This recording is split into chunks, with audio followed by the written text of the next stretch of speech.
Pemirsa, apa kabar Anda hari ini? Senang sekali saya Ulfolia kembali menjumpai Anda dalam berita Kaltim hari ini. Sejumlah berita penting telah kami siapkan untuk Anda dan berikut 3 berita utama Kaltim hari ini. Seorang nakhoda kapal tunda di Kabupaten Berau tewas mengenaskan setelah terlilit tali yang menyangkut di kipas mesin kapal.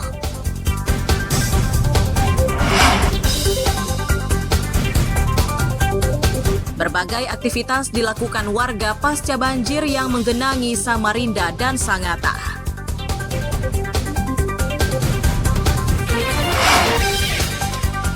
Kesal akibat jalan di lingkungan tempatnya tinggal rusak, sejumlah warga di Kutai Barat hadang truk pengangkut minyak sawit.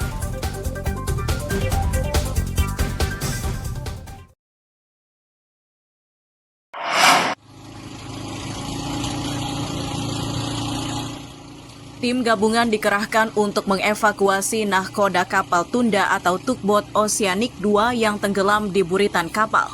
Lokasi kejadiannya di perairan Sukan, Kecamatan Sambaliung, Kabupaten Berau, Sabtu siang. Saat melakukan pekerjaannya, tim gabungan harus ekstra berhati-hati karena arus sungainya cukup deras dan jarak pandangnya terbatas.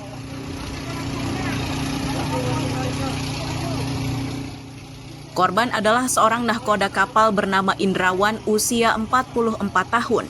Awalnya korban hendak memperbaiki baling-baling yang terlilit tali. Usaha yang dilakukan gagal, malah korban justru terlilit tali yang membelit di baling-baling kapal. Akibatnya sang nahkoda tewas di lokasi kejadian. Tim yang membantu evakuasi bekerja dengan hati-hati. Korban berhasil dievakuasi kurang dari 2 jam, namun sudah dalam kondisi tidak bernyawa.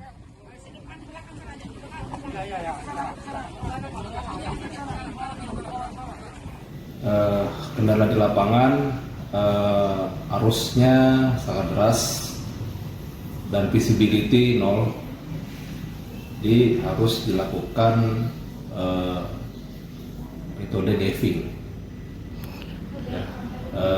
Kondisi korban masih tersangkut di kipas dan terlilit di tali.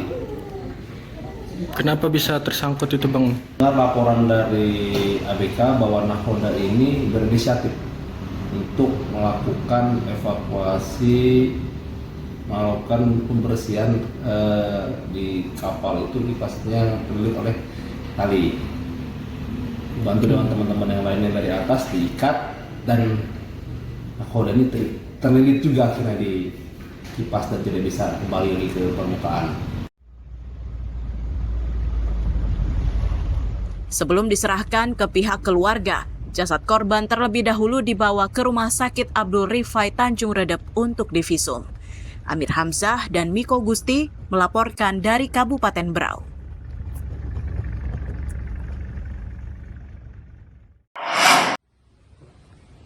Ada berapa itu?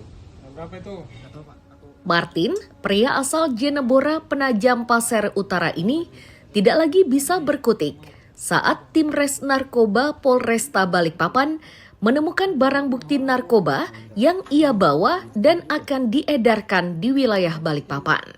Total barang bukti yang disita sebanyak 89 gram. Polisi meyakini barang bukti tersebut sebagian sudah dijual kepada orang lain. Kasat Res Narkoba Polresta Balikpapan menyatakan penangkapan ini tidak berjalan mudah. Sejumlah petugas selama 7 hari mengintai pergerakan dan aktivitas tersangka. Kepada polisi, tersangka mengaku jika narkoba tersebut didapat dari salah satu rekannya yang berada di Samarinda. Adapun tersangka ini sudah kita lakukan pengintaian dan penuntutan selama kurang lebih 1 minggu, ya, sehingga pada akhirnya kita bisa mengamankan yang bersangkutan. Oke. Total barang bukti yang diamankan dari tersangka, Pak? Ya, total yang kita amankan itu ada sekitar 89 gram narkotika jenis sabu, dan itu sebagian barang bukti memang sudah ada yang terjual, sehingga kita asumsikan bahwa Barang yang dikuasai oleh tersangka ini awalnya sekitar 100 gram lebih ya, 1 ons lebih. Sampai ngapain? Ya pasti. Polisi masih mendalami untuk memastikan kemungkinan tersangka terlibat dalam jaringan narkotika yang lebih besar. Akibat perbuatannya, tersangka terancam hukuman 20 tahun hingga seumur hidup. Amir Hamzah dan Riani Mantini melaporkan dari Balikpapan.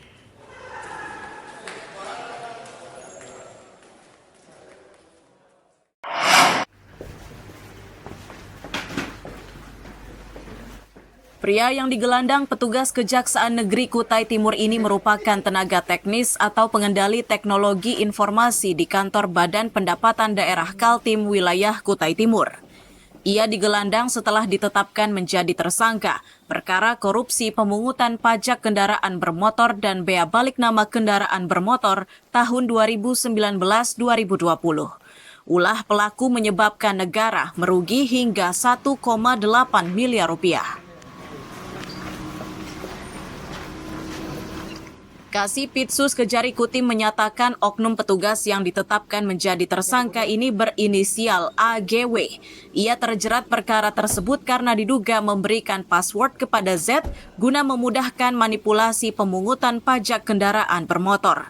Pelaku Z sudah lebih dulu ditetapkan menjadi tersangka dan telah ditahan.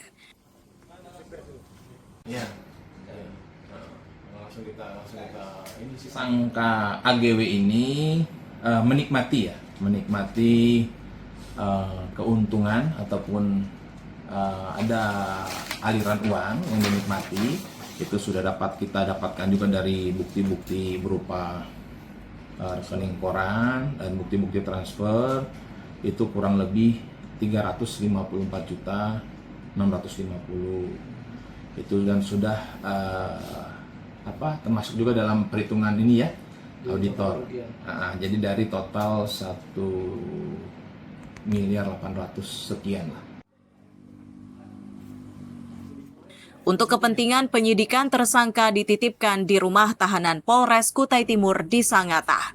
Amir Hamzah dan tim liputan melaporkan dari Kutai Timur.